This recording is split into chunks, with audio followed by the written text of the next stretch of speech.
अच्छा, आज हम विक्टर्स 12 जनरेशन का अनबॉक्सिंग करेंगे और इसके फीचर्स देखेंगे। इंटरनल इसके अंदर स्ट्रक्चर चेक करना है हमने कि रैम, एसएसडी और इंटरनल स्ट्रक्चर जो प्रोसेसर है, हीट सिंक है, बाकी सारी चीज़ें जो इंटरनल हैं वो भी हमने देखनी है और इसका ओवरव्यू भी करते हैं।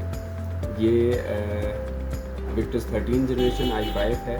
इससे पहले हमने विक्टर्स 12 जनरेशन i5 का रिव्यू दिया हुआ है और उसकी मुकम्मल वीडियो बनी हुई है। ये 13 जनरेशन में है जो कि इसका प्रोसेसर लॉन्च हुआ है 2023 में, जनवरी 2023 में ये प्रोसेसर है और ये इसकी स्पेक्स हैं।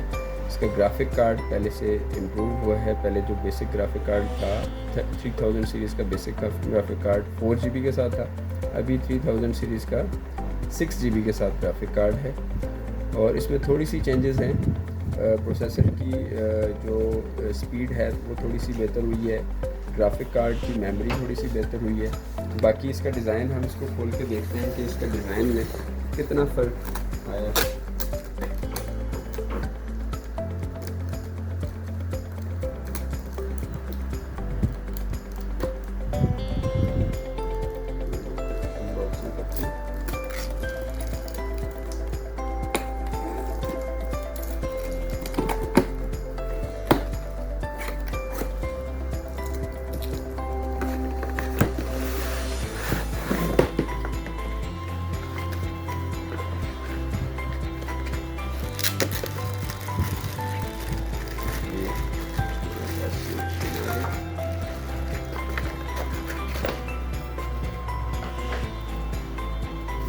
इसका लोगो एचपी विक्टर्स का थोड़ा सा पहले से चेंज है डिज़ाइन में।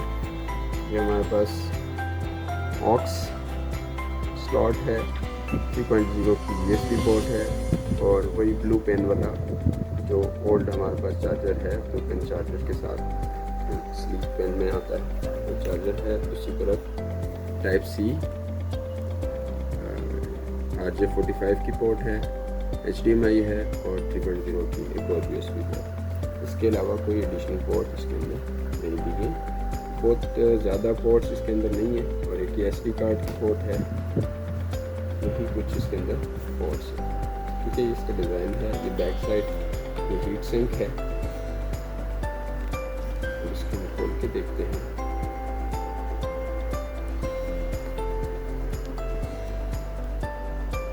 स्टैंडर्ड कीबोर्ड है बैकलाइट के साथ। बैकलाइट इसकी RGB नहीं है, वाइट कलर की बैकलाइट होगी। B&O के स्पीकर्स हैं, i5 13 जनरेशन का प्रोसेसर और NVIDIA GeForce जो कि 3050 पहले बता चुका हूँ, 6 GB ग्राफिक कार्ड के साथ और 144 हर्ट्ज इसका रिफ्रेश रेट है। बाकी ऑलमोस्ट जो 13 जनरेशन 12 जनरेशन में था 13 जनरेशन में भी बाकी। अब हम इसको खोलते हैं फर्स्ट बैक कवर से। खोल के इसमें जो हमारा मेन मकसद होता है हमारी वीडियो का वो हम देखते हैं कि इसके अंदर इंटरनल स्ट्रक्चर इसका किस तरह का बनाया गया है। रैम और SSD हम इसके अंदर कितनी अपग्रेड कर सकते हैं, अपग्रेड ऑप्शन है भी या नहीं है। ये इसके 2 हीट सिंक हैं।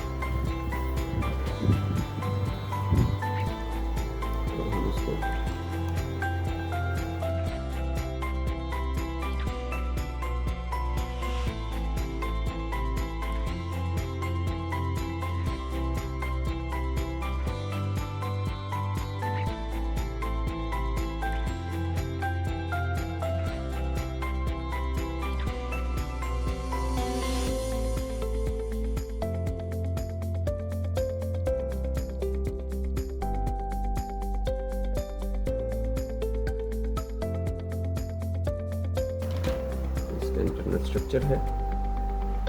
असल मकसद जिसका हमारा वीडियो बनाने का होता है, इसमें हम अपग्रेड ऑप्शंस देख सकते हैं कि हमारे लैपटॉप्स में जो नए लैपटॉप आते हैं उनमें हम कितनी चीज़ों को अपग्रेड कर सकते हैं। जैसे इससे पहले हमारे पास लैपटॉप था, उसमें हम SSD 2 लगा सकते थे।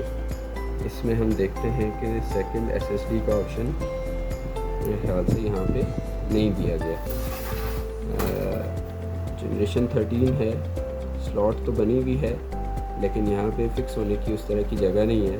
तो पहले हम इसकी बैटरी निकालते हैं अनप्लग करके, रैम्स वगैरह भी चेक कर लेते हैं। हम सबसे पहला काम हमारा बैटरी निकालना होता है, क्योंकि हम किसी भी जगह चीज़ को जब हम SSD और रैम वगैरह को निकालते हैं तो हमारे सर्किट ख़राब हो सकते हैं, इसलिए हमने बैटरी को अनप्लग करना होता है। बैटरी को अनप्लग करके हम रैम चेक कर लेते हैं। सबसे पहले